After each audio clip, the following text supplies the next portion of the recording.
Hello, my name is Linda. I grew up in a family with 3 children, and from early childhood, I was always pushed into the background.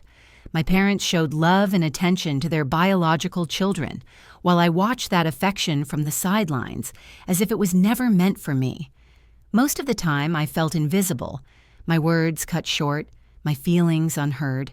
With every moment I saw their care directed toward others instead of me, a quiet emptiness grew inside my chest. I was present in that house, but I didn't truly belong in it. No matter how hard I tried, I always felt that I would never be fully accepted in this family. Over time, a person learns to live with that reality, but the pain doesn't disappear. It simply hides. The last time my family went on vacation together, they didn't invite me. There was no explanation. I simply wasn't part of the plan. What hurt the most was how normal it felt to them. In that moment, I realized it wasn't an accident. It was a continuation of the coldness that had followed me for years. If you want to hear how this story continues, subscribe to my channel and like the video. Because this story isn't only mine, it belongs to everyone who discovered their own worth, even if it came late. As the days passed, a strange feeling began to grow inside me. I had accepted that I was being left out, yet a faint sense of hope still lingered. One evening, I couldn't bear it anymore and called my family. Once, twice. No answer. When the screen went dark, something inside me went dark too. I tried to calm myself. They're probably busy. A little later, I called again. Still no answer. This was no longer simple disappointment. It was that familiar feeling from childhood, the feeling of being unseen. I sent a short message. How are you? Did the trip go well? Hours passed with no reply. The phone lay on the table, and every time I looked at it, I was still waiting. Finally, a message arrived, but it was brief and cold. We're fine. Everything is okay. Don't text too much. We're resting. It was my father, as if I were disturbing their vacation. I held the phone in my hand and stared at the screen for a long time. I didn't reply, because this time, the pain didn't come from the words themselves, but from how easily they were written. I had become someone who caused inconvenience in their lives. In that moment, I understood that I wasn't just alone. I was emotionally abandoned, and no one would answer that emptiness anymore. The next day, I went to work. The hospital was as noisy and chaotic as always, yet inside me, there was a strange silence. Normally, work was my refuge. Helping people, being useful was what kept me standing. But that day, everything felt heavier than usual. Things weren't going well for me at work either. I made small mistakes. My focus kept slipping. My thoughts were constantly elsewhere. I tried to smile at the patients, but the smile didn't come from my heart. With every step, I told myself, "Pull yourself together, Linda. You have a responsibility here." But the emptiness inside me wouldn't let go. On one side, my family's coldness. On the other, the growing pressure at work. It felt as if everything was closing in on me at once. Still, I endured. Still, I remained patient. Because I was used to this, swallowing my feelings, keeping the pain inside, and moving on. Suddenly, the voice of the nurse on duty cut through the air. It sounded different than before, sharper, more urgent, more tense. She called my name and in a single sentence changed everything. A new patient was being brought in, and their condition was critical. At that moment, all my personal thoughts stepped aside. My family, the messages, the hurt feelings, everything faded into the background. It was a reflex shaped in me over years. When a human life is at risk, there is no place for my inner turmoil. When the patient arrived, the seriousness of the situation was immediately clear. His breathing was uneven, his skin pale, his body tense. Every second mattered. Inside me, that familiar voice rose again. "Stay calm, Linda. You can do this. Act with reason." My hands began to move automatically. Blood pressure was taken, oxygen administered, vital signs checked. Soon Dr. Millier arrived. I carried out his instructions one by one while also analyzing the situation myself. In moments like these, thinking is guided not by fear but by knowledge. After examining the patient, the doctor said he would come back in the morning to personally monitor the case and continue the necessary procedures. Then he went home. I, on the other hand, went to my office to have some tea and rest for a while. A few hours passed. The strange quiet of the night shift had settled into every corner of the hospital. Footsteps in the corridors had grown scarce, and the soft beeping of the monitors remained as background noise. I was reviewing documents, but my mind wasn't fully there. It felt as though something inside me refused to stay still. Suddenly, the door opened. The nurse on duty rushed in. Her voice was shaking, her breathing unsteady. "Linda, urgently. The patient in room 214 is getting worse." I didn't think for even a second. I stood up and hurried toward the room. My steps were fast, but my mind worked with a strange calm. As I moved down the corridor, I repeated only one sentence to myself: "Stay calm, act with reason." The moment I entered the room, I saw how serious it was. The patient's color had changed, his breathing was irregular, and the monitors were sounding alarming signals. This was not a routine situation. This was something that could not wait. Reflexively, I asked, "Where's the doctor?" The answer was short and heavy. "The on-duty doctor has already gone home. It will take time for him to return." Something tightened in my chest at that moment. These were the moments when someone had to take responsibility, and that someone was me. A flicker of hesitation passed through me, but I immediately pushed it aside. I had studied for this. I had given years of my life for this. I was here. I took out my phone and called the doctor. I explained the patient's vitals quickly and precisely. He offered advice from the other end of the line, but I was the one seeing the situation unfold in real time. Every decision had to be made by me. "Linda, the situation is critical," he said. "I know," I replied. "I'm starting the intervention." My hands moved automatically, my mind working in a steady, continuous rhythm. Every step was measured. The dosage of the injection, oxygen, monitoring. Time lost all meaning. There was only the patient and me. Every second was heavy. Every second carried responsibility. There was no fear inside me. Strange as it might sound, there was only focus. Here, I found the trust I had never felt in my own family. In this room, they believed in me. At this moment, I was needed. Managing the situation over the phone with the doctor, sometimes I simply listened. Sometimes I made the decision myself. Because I was the one standing before the patient. I was the one seeing the situation. Long minutes passed, maybe it felt like hours. And then, the monitor's sound changed. The patient's breathing gradually stabilized. His color improved slightly. I bent over and looked at his face. A few seconds later, his eyes fluttered and opened. I took a deep breath, but I did it quietly, inside myself. "Stay calm," I said softly. "You're here. The danger has passed. Everything is under control." The patient looked at me, weakly but without fear. There was trust in his eyes.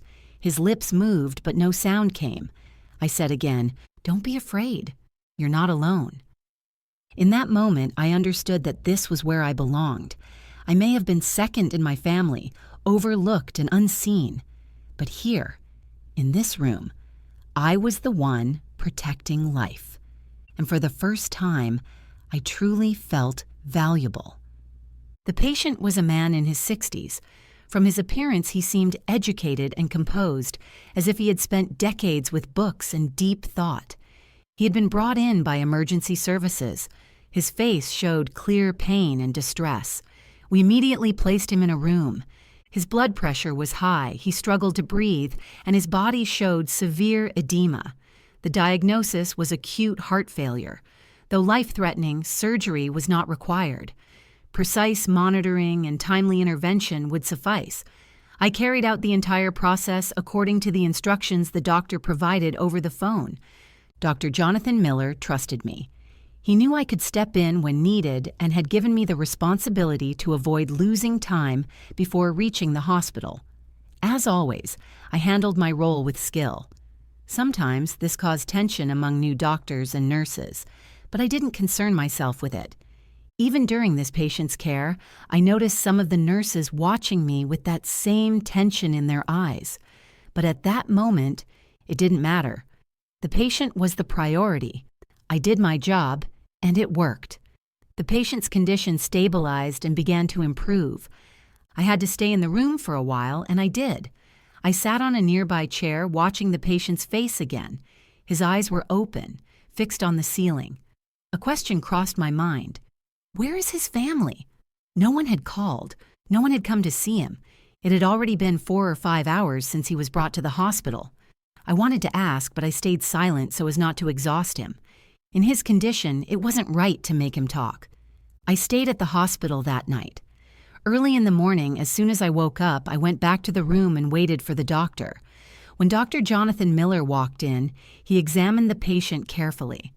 I stood beside him and told him that the patient had remained stable overnight and that I had carried out the necessary interventions. "Everything looks fine, Linda. Tell me what you did during the night," he said in a calm but serious voice. I explained everything step by step, how I assessed the situation, which medications I administered, how I adjusted the oxygen and the equipment, and how I consulted with him by phone during the critical moments. Dr. Miller nodded in approval. Inside me, I felt both relief and pride. Then the doctor turned to the patient. "Your condition is more stable now. Speak a little. Tell us how you're feeling." The patient slowly opened his eyes. His breathing was still shallow. With a faint smile, he said softly, "Thank you, my daughter. Last night, I was very bad." I stepped closer, took his hand, and said gently, "Everything is all right. Stay calm. Take deep breaths." He looked at me, a hint of relief appearing in his eyes. "If it weren't for you, it would have been difficult. Thank you, my daughter." Dr. Miller nodded in approval and said that I had done good work, reminding me that the patient still needed to remain under observation for a while. The patient gave a weak smile and looked at me. "You're very calm and capable. Thanks to you, I was able to pull myself together." I nodded in response. Inside me, there was both pride and relief. The tension of the night was over, and a quiet calm filled the room. This silence wasn't born of fear, but of work done and lives protected. In that moment, I understood that even in the most difficult situations, staying calm can save a life. A few days later, I was resting at home when my phone rang. It was my father. I answered, already knowing there was a reason for the call. His voice was cold. "You need to pay the utility bills. Don't delay them, and don't expect money from me for this." I replied calmly, "All right, Dad, I'll take care of it." Without another word, he ended the call. I took a deep breath, checked the bills, and paid all the overdue amounts from my own account. Once again, the responsibility fell on me. A few days later, my family returned from their vacation. When the door opened, the house felt full again, but nothing had changed. Their looks were cold, their words distant, as if I weren't even there. My father immediately asked, "Did you pay the bills?" "Yes, I took care of everything," I said. My mother added, "You should have done that anyway." Then they placed the gifts on the table. They opened them, celebrated, and showed them to one another. In front of me, they placed nothing. I wasn't expecting anything, but being so openly left out still hurt deeply. My father said bluntly, "We didn't buy you anything because you didn't ask for it." My mother added, "If she wanted something, she would have said so. Mind your own business." My sister and brother just looked at me in silence, their expressions indifferent. In that moment, I understood once again. In this house, I simply existed. I had no real value. I remained calm. I said nothing, showed no reaction. Inside me, there was a strange sense of relief. Their words no longer touched me, because I had made my decision. I was going to leave. This wasn't living anymore. It was an unbearable weight. If strangers had treated me this way, I might have spoken up long ago, but this was my own family. Before, I hadn't had the chance to leave. I had just started a new job. My salary was low. Now, things had changed. My income was enough for me. On top of that, I was paying most of the household expenses. Even if I bought myself a single piece of clothing, it would lead to hours of arguments at home. I couldn't endure it anymore. Rent was expensive, but I managed to find a small one-room place on the outskirts of the city. My commute to work would be longer, and most of my money would go toward rent. But I would be free. That mattered more than anything. I would be moving in a few days. In truth, I didn't have much to take with me, just a bag and my clothes. I decided not to tell anyone. No explanations, no goodbyes. No one would try to stop me anyway. My absence would mean nothing to them. This time, I would be the one leaving quietly. The day I walked out of the house, my decision was final. I would never return to that home filled with the bitter memories of my childhood. As always, early that morning, I was at the hospital, back at my duties. I checked on the patient. His condition was stable. Deep down, I felt that Dr. Jonathan Miller would be discharging him within the next few days. After the patient regained consciousness, he had made a phone call to his closest friend. Neither he nor I knew that this friend was my father. I also didn't know that years ago, this friend had selflessly helped my father out of a huge debt trap. As soon as my father received the call, he hurried to the hospital, found the room, and met with him. When I entered the room for the next checkup, I saw them together. The patient smiled at me and then turned to my father. If it weren't for this girl, I might not be alive now. She did everything. Calmly, intelligently, she acted. The doctor guided her over the phone, but she controlled the situation herself. She saved my life. My father was silent, looking at me. His face was a mixture of surprise, bewilderment, and gratitude. He couldn't find words. It was as if, for the first time, he realized that the person standing before him was me. Not just a nurse, but his daughter. Yet he seemed unable to voice it. I quietly checked on the patient, saw that everything was fine, and prepared to leave the room. My father followed me. His voice was shaking. "Linda, I'm grateful. Your friend spoke so highly of you. We have hurt you so much." I simply nodded. Words were unnecessary. Everything was already clear. The girl who had been invisible for years had now shown her strength. With calmness, knowledge, and responsibility, she had saved a life. I didn't even know he was my father's friend. I had just fulfilled my professional duty. My parents, for years, had given me neither love nor respect. Even without speaking, my father understood. I looked into his eyes one last time and walked away.